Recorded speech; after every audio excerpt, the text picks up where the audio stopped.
Quatrième partie. Maximes et interludes. Qui est magister dans l'âme ne prend rien au sérieux que par rapport à ses élèves, même sa propre personne. La connaissance pour elle-même, voilà la dernière chose-trappe de la morale.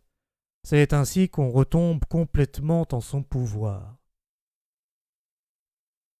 La connaissance aurait peu d'attrait s'il ne fallait, sur son chemin, vaincre tant de pudeur. On n'est plus déloyal envers son Dieu, lui n'a pas le droit de pécher. Le goût de se laisser rabaisser, voler, tromper, exploiter, pourrait être la pudeur d'un Dieu vivant parmi les hommes. L'amour d'un seul être est une chose barbare, car il s'exerce au détriment de tous les autres. L'amour de Dieu aussi. Je l'ai fait, dit ma mémoire.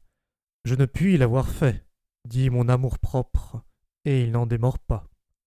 En fin de compte, c'est la mémoire qui cède. On a mal observé la vie si l'on n'a pas vu aussi la main qui, avec 1000 ménagements, assassine. Quand on a du caractère, on a aussi dans la vie une expérience typique qui revient toujours. Le sage en tant qu'astronome. Aussi longtemps que tu sentiras les étoiles au-dessus de toi, tu ne posséderas pas le regard de la connaissance. Ce n'est pas la puissance, mais la constance d'un sentiment supérieur qui fait l'homme supérieur. Celui qui atteint son idéal le dépasse par là même. Plus d'un pan couvre sa roue de pan pour la cacher à tous les regards et appelle cela son orgueil. Un homme de génie est insupportable s'il ne possède au moins encore que 2 qualités, la reconnaissance et la propreté. Dans un être humain, le degré et la nature de la sexualité se répercutent jusque dans les plus hautes régions de l'esprit. En temps de paix, l'homme belliqueux tombe en proie à lui-même. Les principes servent à tyranniser les habitudes, ou à les légitimer, ou à les encenser, ou à les fustiger, ou à les dissimuler. C'est pourquoi 2 hommes qui se fondent sur les mêmes principes aspireront probablement à un résultat diamétralement opposé. Celui qui se méprise se prise tout de même de se mépriser. Une âme qui se sait aimer mais n'aime pas en retour trahit la lie qu'elle contient. Son tréfonds remonte à la surface. Une chose qui devient claire cesse de nous concerner. Que voulait dire le Dieu qui donna ce conseil ? Connais-toi toi-même. Cela signifiait-il peut-être cesse de t'intéresser à toi-même, deviens objectif ? Et Socrate ? Et l'homme scientifique ? Il est atroce de mourir de soif au milieu de la mer.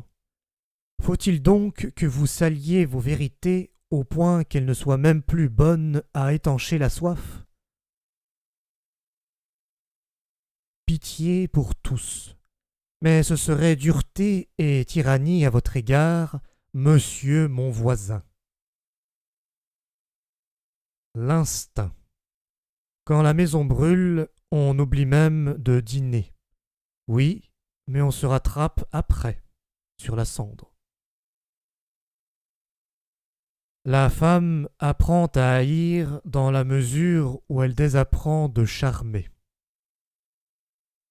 Les mêmes passions ne laissent pas d'avoir un rythme différent chez l'homme et chez la femme. C'est pourquoi, entre eux, les malentendus n'ont pas de fin.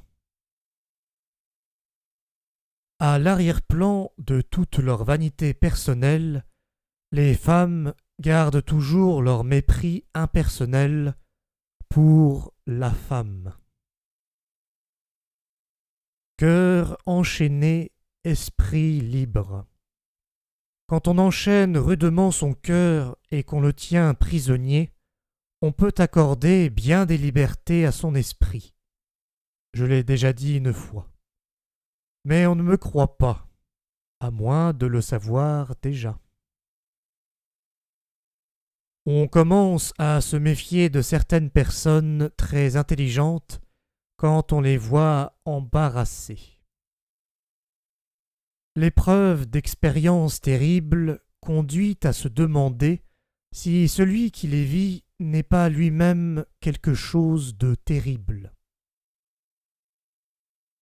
Les hommes graves et mélancoliques s'allègent précisément par ce qui alourdit les autres, par la haine ou par l'amour, et viennent quelquefois à leur propre surface. Si froid, si glacial qu'on s'y brûle les doigts, toute main s'épouvante de le saisir. C'est précisément pour cela que plus d'un le tient pour incandescent.